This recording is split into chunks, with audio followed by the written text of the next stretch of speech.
Kindiki has ordered the closure of bars and outlets within residential areas and around basic education institutions, terming the current issued licenses to bars as null and void. Speaking at the Deputy President residence, the CS announced tough measures aiming to curb consumption of illicit brew and drug substances.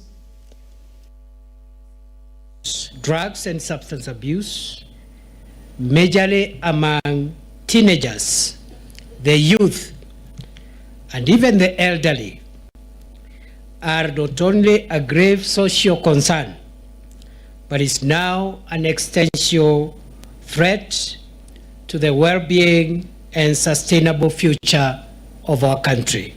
Tough times ahead for distributors, manufacturers and promoters of illicit brew and drug and substance abuses after Interior Cabinet Secretary Kindiki announced tough measures aiming to curb consumption of drugs, among them closure of bars and other outlets within residential areas and around basic education institutions. Kindiki terming the currently issued licenses to bars as null and void. Any licenses currently issued to bars and other outlets, premises by county governments that are contrary to the provisions of the Alcoholic Drinks and Control Act, especially as relates to licensing premises within residential areas and around basic educational institutions, are declared null and void. The new measures put all licenses issued by Kenya Revenue Authority and KEBS stand suspended. All existing valid licenses will be vetted afresh within 21 days, with premises approved to resume operations only upon receipt of fresh approval.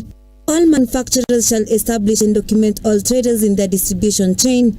No bars or alcohol outlets shall be allowed to operate beyond the stipulated operation hours. Failure to adhere to the direction, the operation shall be fined or imprisoned as provided by the law. All landlords or premises owners shall be deemed aiders and held liable for renting out space for establishment of bars. All chemists and aggregates to submit their licenses to the Pharmacy and Poisons Board for verification within 30 days. All unlicensed drug manufacturers to be shut down immediately.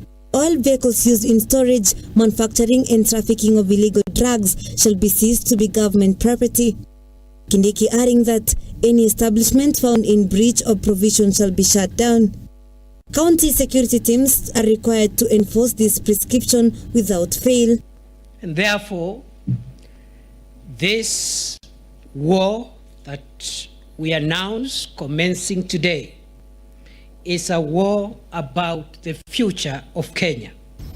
Tough times ahead for distillers, distributors and regulators of illicit brew. This is after the government, in partnership with the Ministry of Interior, put up measures aiming to curb the use of illicit brew. Mevin Getembe reporting for Lookup TV from the DP residence, Nairobi.